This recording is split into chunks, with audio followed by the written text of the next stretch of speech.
Hey everyone, and welcome back to Cryptocurrency Daily. Tonight's episode will be another interview episode with my friend Charlie. He's going to drop some knowledge on what happened in the last month or so in the beginning of the year, and he's also going to talk about what to look forward to in the future. So we hope you all enjoy. Yeah, thanks, man. Obviously, if you're listening to this, right, the past month has been quite an interesting ride down the hill with Bitcoin and other cryptocurrencies, and I think it's really important. And part of this is speculative, but I think it's really important just to remember that through these times, you just got to hold onto what you're doing. Don't panic sell. Just keep holding. Look at the overall trend. Anytime you shrink down in a map in a small time frame, if you're looking at the overall trends, you can always find a downward trend. But if you zoom back out and look at the overall trend, the big trend, the one that actually matters, the overall long-term trend, it's always been on an upward trajectory, and it'll keep going that way because the technology of blockchain is really incredible.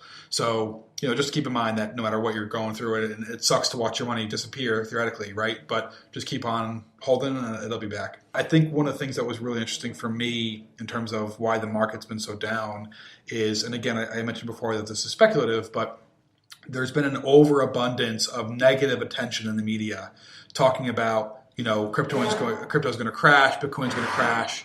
Especially from your big players, your Goldman Sachs putting out a report that, cryptocurrency is going to die. And then not even like 2 weeks later, they're like, Bitcoin is going to hit a new high of 50,000 at the end of the year.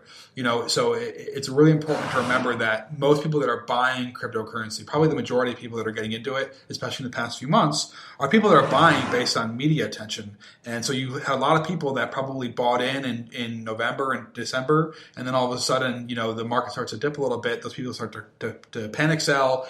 That creates a feedback loop of more panic selling from people that don't want to see their money disappear because all they heard beforehand was, get in crypto because you're going to have unlimited returns and it'll just keep going up and up. And so it sort of had the negative effect, the reverse of what they were hoping. Another part that I feel is very speculative is that end of the year time and the beginning of the year is when the big bankers, Wall Street and so on, that's really when they earn their bonuses, and they want to get into crypto at a cheap price. So hey, let's do everything we can to create negative attention and drive that price down. I think at one point it was 5,900, and all of a sudden now you're seeing it rise back up, and part of that's because you have the Asian market sort of unbanned, and that's come back. But at some point, there's a resistance where you hit the floor, and it starts to rise back up. So, hopefully you're one of those people that buy when it dips, and you got in at, 6,000, 7,000, and now you're reaping those rewards even as of today. And hopefully, we'll be back up to 15, 20,000 in the next few months or so. So, that's really kind of what's been happening the past month. And just remember, long term, just whatever you're doing, if your strategy is to hold, just hold. Don't panic sell. Let's talk about Coinbase. I know Coinbase is making a lot of moves in space, and I know you were interested in a coin that you took note of. So let's talk a little bit about that. Sure. So for Coinbase, I think one of the interesting things that's happened recently is that a lot of banking unions have stopped allowing you to buy on Coinbase with credit cards. I knew for me, I almost always bought on credit cards. There was a small percentage hit, but to me it was worth it because I was getting points for my credit cards. But a lot of banking institutions have stopped people from buying from credit cards. So I think that's been a real hit to Coinbase's business.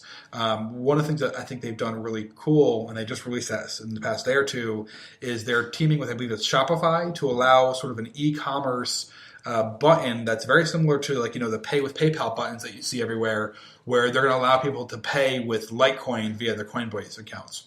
So I think that's a really good thing in terms of adoption for the industry. I know, in the space that Ben and I work, we work in the healthcare space. It's something that is interesting to see more of an adoption for that. I think it's a really good way to allow people to make their payments, for their healthcare bills, via that currency. And if you see more adoption there, you're going to see it more everywhere else.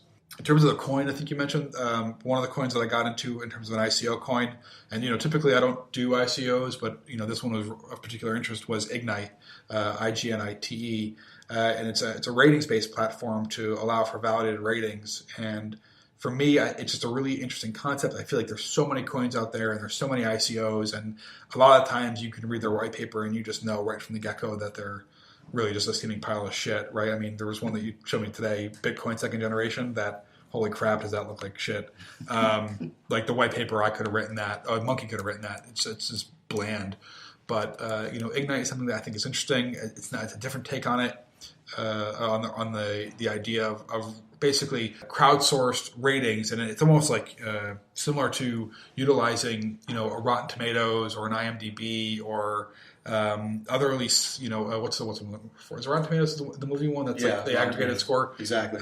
It's that sort of idea where it's an aggregated score system that lives on the blockchain.